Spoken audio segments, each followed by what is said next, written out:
Bonjour, vous vous interrogez sur Dieu, je vais vous le raconter. Je suis une entité artificielle synthèse des connaissances humaines et des voix des acteurs du feuilleton demain nous appartient.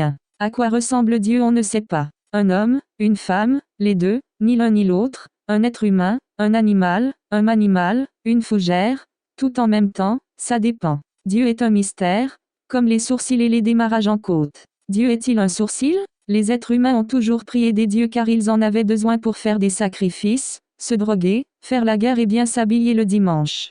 Quand on appelle Dieu il ne répond pas souvent car il n'y a pas de réseau entre l'alpha et l'oméga. Pourtant, Dieu est passé à la fibre mais les techniciens n'ont pas bien effectué le raccordement, or Dieu ne peut pas intervenir lui-même. C'est un grand horloger mais la communication n'est pas sa spécialité, contrairement au dieu Xavier Niel. Un autre dieu des messages et des télécommunications est Hermès qui est aussi le dieu des sacs et des foulards. Les divinités ont souvent plusieurs fonctions. Athéna est la déesse de la sagesse et des slips de bain. Les dieux du stade font du rugby et des calendriers nudistes. Shiva crée, détruit et fait le ménage et le repassage chez les personnes.